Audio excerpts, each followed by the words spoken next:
Em nome do Pai que me criou, em nome do Filho que me resgatou, em nome do Espírito Santo que me santificou.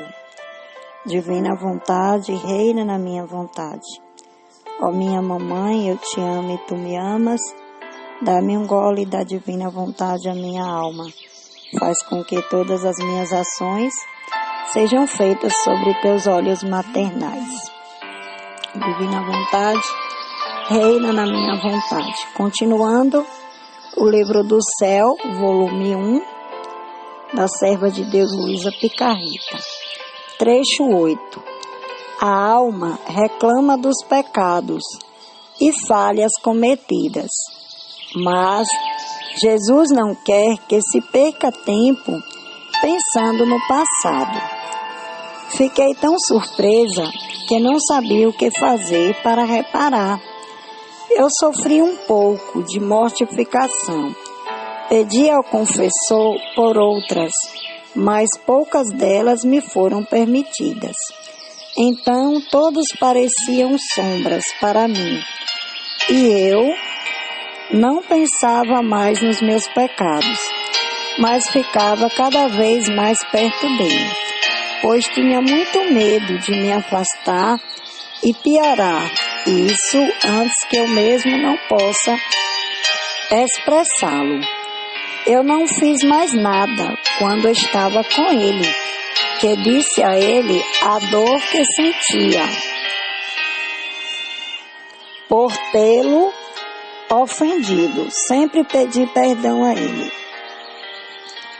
Agradeci a ele que havia sido tão bom comigo e disse-lhes de coração: veja, ó Senhor, o tempo em que perdi enquanto não te amava. Assim não pôde dizer outra coisa, senão o grave mal que fiz. Finalmente, um dia em recuperação, ele me disse: eu não quero que você pense sobre isso. Quando uma alma se humilha, convencida de que fez algo errado, e levou sua alma no sacramento da confissão, e está pronta para morrer em vez de me ofender, continua pensando no mal cometido? É uma afronta à minha misericórdia, um impedimento para segurá-la ao meu amor, porque assim sempre procura em sua mente envolver-se na lama do passado.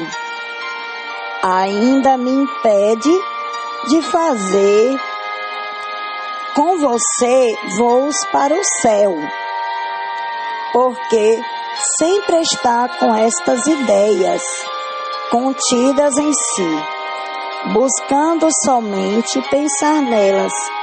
E então, veja bem, não me lembro mais de nada, esqueci completamente. Você vê alguma coisa de mim?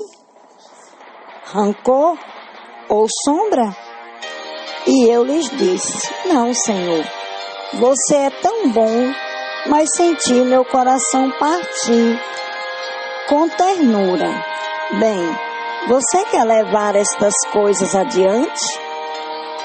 E eu: não, eu não quero. E ele: então fiquemos só pensando em amar um ao outro e nos contentar.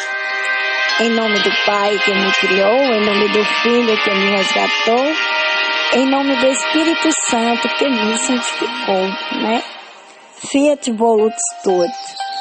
Vamos meditar esse trecho, né, do volume 1, trecho 8, do Livro do Céu. Olha, gente, só confirmação mesmo da partilha do vídeo anterior, né, do áudio anterior, né? Justamente quando a gente reconhece o nosso nada, né, que nós reconhecemos a nossa, nós nos esvaziamos, nos aniquilamos, né? E aí, esse título vem a nos levar a esse entendimento. A alma reclama dos pecados e falhas cometidas, mas Jesus não quer que se perca tempo pensando no passado, né? A nossa alma, ela muitas vezes ela fica presa na nossa vontade humana, porque o nosso pecado nada mais é do que a nossa vontade humana, né? E ela fica o tempo todo presa, sabe, se sente livre fisicamente, mas é presa espiritualmente, né? Presa pela vontade humana, presa pelo pecado, né? E então, Jesus, né? Ele vendo aqui a colocação que Luísa se colocava, né? Que a alma de Luísa, né? Ela ainda reclamava os pecados cometidos, né? Então, o título, ele vem muito a nos levar para uma dimensão maravilhosa, né? Porque ela fala assim: fiquei tão surpresa que não sabia o que fazer para reparar. Ela queria reparar tudo que ela tinha feito, né? E aí, Jesus fala para ela, né? No meio daquilo todo, daquela situação, ela orienta a Luísa, e isso ela nos orienta também. Nós que estamos na divina vontade, nós temos que ter essa orientação de Jesus. Eu não quero que você pense sobre isso. Quando uma alma se humilha, convencida de que fez algo errado e lavou sua alma no sacramento da confissão e está pronta para morrer em vez de me ofender, continuar pensando no mal cometido é uma afronta à minha misericórdia.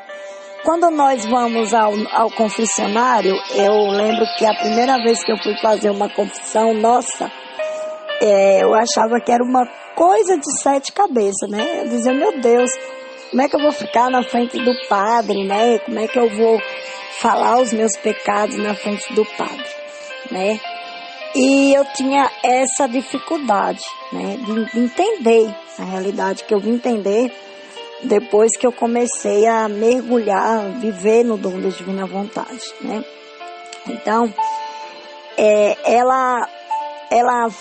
Jesus fala que não é pra gente confessar o pecado e ficar pensando mais naquilo que se fez, né? Ah, porque eu fiz isso, porque ao mesmo tempo que você confessa, porque quando nós vamos ao confessionário, nós temos que ter aquela certeza da misericórdia, porque a pessoa do sacerdote, ela é a pessoa de Cristo, né? E nós que vivemos na divina vontade, nós temos que ter essa certeza de ver o outro como Cristo, como eu sempre falo para a Aline, que eu sempre vejo ela como Jesus, né? Para nós, para esse tempo de hoje, é como se o próprio Jesus estivesse eu vejo ela como Jesus, realmente, né? Então, assim, quando nós vamos lá, quando nós nos derramamos, né, no confessionário, quando nós abrimos a nossa alma, que na realidade, aquela alma, aquela coisa que ela viveu, ela morreu, né? Você morre para uma velha criatura e você nasce para outra criatura. Então, Jesus, ele orienta ela. Ele não quer que ela fique mais pensando naquilo. Todas as vezes que ela fazia confissão de algo, não era mais para ela pensar depois da confissão, né? Porque ele continua, né? Mas quem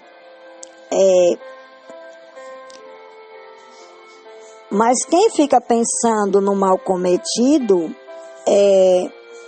afronta a minha misericórdia, né? E acaba colocando um impedimento para segurá-la ao meu amor, né? Porque essa prisão, essa vontade humana, é por isso que hoje muitos irmãos e irmãs nossos, né, que vivem perdidos, que nós estamos vivendo um momento de muitas pessoas estarem perdidas justamente porque tem essa imagem de um Deus que condena, né? Que pela sua vida de pecado acha que não tem direito à graça de Deus, né? E Jesus, ele fala para a Luísa, né? Ele ensina a Luísa, ele dá esse espaço para a Luísa, né? Ao meu amor, porque assim sempre procura em sua mente envolver-se na lama do passado. Quando nós recordamos o passado, que nós fazemos, né? Aquilo que nós já confessamos, os tempos de falta de conhecimento, como diz o profeta Oséias, né? Ele fala, Joel, creio eu, que o povo sofre por falta de entendimento. Então, quando a gente começa a lutar com essa vontade humana, com essa luta constante de morrer todos os dias, quando nós fazemos a nossa confissão e simplesmente a gente fica presa naquele pecado, então a gente prende a misericórdia. A gente pede que o Jesus misericordioso se manifeste, porque Ele nos ama, tem misericórdia de nós, e sem nós nos aproximarmos desse amor de Jesus, né? Não tem como, né? Não tem como nós vivermos esse dom da divina vontade, né? E aí, ele continua, né? Falando conosco, porque assim sempre procura em sua mente envolver-se na lama do passado. Ainda me impede de fazer com você voos para o céu, porque sempre está com estas ideias contidas em si, buscando somente pensar nelas, né? Quando nós impedimos, né? Quando nós ficamos presos, escravos da nossa vontade humana, nós impedimos que Jesus leve-nos a voar para o céu, né? A contemplar esse céu já aqui na terra, esse reino já aqui na terra, né? Jesus deixa claramente assim, para mim, né? E eu creio que para vocês também, eu espero que vocês entendam o raciocínio que o Espírito Santo conduza, né? Então, assim, para mim, ele deixa claro que a nossa vontade humana, ela nos prende, ela impede que Deus opere na nossa vida, opere as graças que nós ficamos pedindo, e que muitas vezes não acontece, porque nós pedimos na vontade humana. Nós pedimos para fins egoístas, né? Para fins nossos. Eu lembro que há um tempo atrás, eu pedi uma graça, né? Eu passei por um período de certa, vamos supor assim, de certa rejeição por parte de algumas pessoas, né? E eu pedi uma graça. Eu um dia saí, né, da igreja. Nesse tempo eu era evangélica e eu fiz essa experiência lá, né? E um certo dia eu saí tão angustiada, mas tão angustiada com aquelas palavras das pessoas, né? Que eu estava na minha vontade humana, não estava vivendo o dom da divina vontade. E eu saí, eu falei para Jesus que eu queria tal coisa, né? Que eu queria colocar uma prótese no meu olho esquerdo, porque eu tenho uma prótese colocada, né? Então, eu disse para Jesus naquela hora, eu saí, eu disse, Jesus, eu quero que o Senhor me dê a condição de botar uma prótese no meu olho esquerdo, porque a minha está pequena. E aí eu comecei a chorar, vontade humana, né? Ou seja, vontade humana. Foi interessante que há algum tempo atrás, quando eu comecei a caminhar na divina vontade, me veio essa oportunidade, né, de colocar essa prótese. E aí aconteceu outra coisa, meu filho teve um acidente, aí meu filho eu tive que cuidar do meu filho e coisa e tal, e aí não pude ir para fazer os procedimentos que tinha que fazer para ver se eu conseguia uma aprovação para colocar a prótese. Só que ao mesmo tempo, meu coração, ele se sentiu tão em paz, mas tão em paz, eu senti uma paz tão grande interior. E Jesus confirmou no meu coração, minha filha. E eu olhei assim para Jesus, eu falei, Jesus, me perdoa, Jesus, eu estava na minha vontade humana.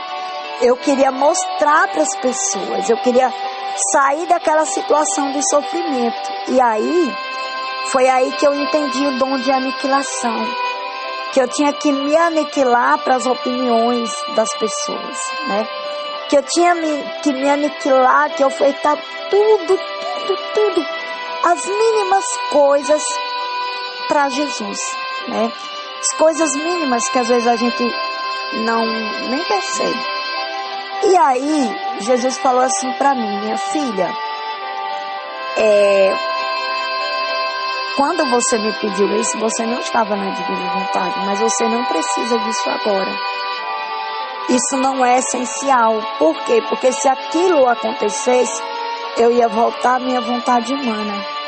Eu ia voltar à minha vontade humana. Eu ia deixar que a minha vontade humana reinasse, porque eu ia querer outras coisas, eu ia querer outros caminhos, eu ia ter muitas pessoas à minha volta, essas pessoas que que nem Jesus foi rejeitado pelos seus, e no entanto ele não sofreu, ele amou, né?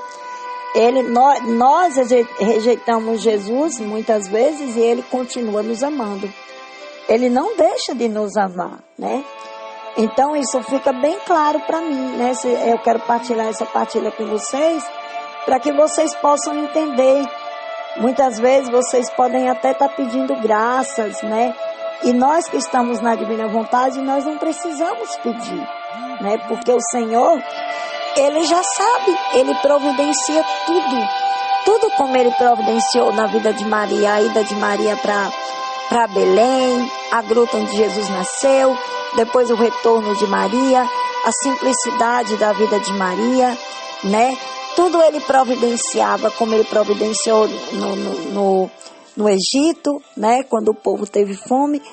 E Jesus sempre providencia, mas um ensinamento básico, que esse é o 4º passo que eu quero deixar com vocês, do volume 8, que é: não fique preso ao seu pecado humano, né? Não se abstenha de dizer que não vai conseguir viver na divina vontade, porque você pecou. Você pecou, você caiu, você confessa e aquilo está apagado para Jesus, né? Você repara, você confessa, porque você tem que abrir a sua alma, arrepender-se de coração. Você confessa para Jesus e aquilo não existe mais, né? Aquilo não existe, você não tem que ficar presa nisso.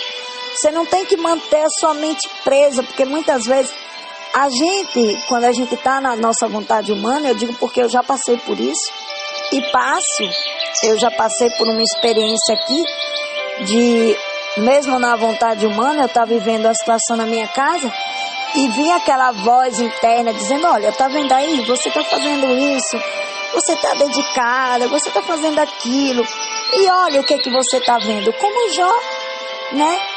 Mas eu morrendo ali, eu falei: Jesus, eu me mortifico para a minha vontade. Eu não quero essa vontade, eu renuncio essa voz, eu não ouço essa voz. Eu ouço a tua voz. Eu sei que em todas as coisas o Senhor está comigo, o Senhor não me abandona nunca. Então, nós temos que ter esse 5º passo: não se prender ao pecado jamais, de forma nenhuma. Porque pecado, a gente sempre vai viver assim. A gente sempre, né, a Luísa, ela fala que ela voltou ao estado dela habitual, né? Aquilo, ela caía muitas vezes, mas ela não ficava no cair, né? Ela confessava, ela procurava o confessor, né, dava o sofrimento que ela tem que sofrer, que são as penitências, na realidade, que nós conhecemos como penitência. Para a Luísa eram sofrimentos e mortificações, porque ela ofertava tudo para Jesus. E nós precisamos ser assim também, ofertar tudo para Jesus, aquela correção que muitas vezes dói, né? E às vezes a gente vai confessar, né? A gente se confessa agora mesmo que está vivendo um tempo sem confissão, infelizmente, né? Mas se a gente fosse prender no pecado, gente, nós que vivemos na divina vontade, nós temos que ter isso em mente, que o pecado é a vontade humana. Mais uma vez eu enfatizo com vocês: o pecado é a vontade humana, e é a vontade humana do pecado que nos escraviza, porque o mal, ele quer sempre prender a mente da gente, fazer com que a gente fique presa pelo pecado, né? Fique presa pelos atos. Ah, mas você é essa pessoa, mas Deus não te ama. E não é assim. Não é assim. Deus nos ama com amor infinito. Então, esse é o 5º passo, né? Desse livro do céu, volume 1, do trecho 8, que ele deixa claro para nós, né? Que ele não quer que nós, filhos da divina vontade, que estamos buscando viver na divina vontade, nos prendamos a esse pecado, aos pecados cometidos. Pecados cometidos, nós estamos sem confissão? Vai diante do crucifixo e confessa para Jesus. Quem tem a oportunidade de ir para a igreja, não está tendo sacerdote, confessa para Jesus. E não deixa de forma nenhuma, nós não devemos de forma nenhuma deixar que a nossa vontade humana, as nossas distrações, que os nossos pecados nos tirem da presença de Deus. Esse é o fundamental, é a gente focar no céu, a gente focar no Fiat Volutus Tuat, seja feita a tua vontade. E proclamar cada dia, cada segundo, cada momento, cada instante, no nosso respirar, no nosso batimento, no nosso olhar, no nosso tocar, venha a tua vontade. Divina vontade reina na minha vontade. Divina vontade reina na minha vontade. Né? Fazer com que esse reino, por mais que venha situações, por mais que venha, né? Nós vamos ser perseverantes. Não é tempo de nós estarmos vacilantes, é tempo de nós estarmos perseverantes. Jogar o nosso pecado fora. Pecado confessado, como ele fala aqui, que é muito interessante, né? Ele fala que não existe mais, né? Ele fala que não existe mais, né? Ele não existe mais. Né? Quando nós confessamos o nosso pecado, o mal, ele não existe mais. E o nosso pecado é a nossa vontade humana. Então nós temos que travar a luta, não é contra a carne e sangue, mas é contra a nossa vontade humana, a essa resistência que faz com que a gente rejeite a vontade de Deus e ceda facilmente. Então fica aqui para nossa reflexão esse 5º passo fundamental, simplificado. Pecado confessado não nos prende mais, né? A nossa vontade humana, nós precisamos determinar que a nossa vontade humana, a partir de hoje, ela não vai reinar mais em nós. Nós não podemos fazer como aquela pessoa que tem vontade de tomar sorvete, pensa e não faz. Não, nós temos que ser essas pessoas constantes que diz: esse pecado não vai reinar mais na minha vida, eu já confessei, então você não existe mais. Você não tem mais espaço na minha mente, você não tem mais espaço no meu pensamento, você não tem mais espaço na minha vida. Jesus me libertou. A palavra diz que se Jesus nos libertar, nós seremos verdadeiramente livres. E o sacramento da confissão é uma libertação para nós, né? Tanto é que ele pediu a Luísa, né? Também, ele ensinou esse passo a Luísa, né? Então, nós estivemos reunidos em nome do Pai, do Filho e do Espírito Santo. Amém. Fiat Volutus Tuat, faça-se.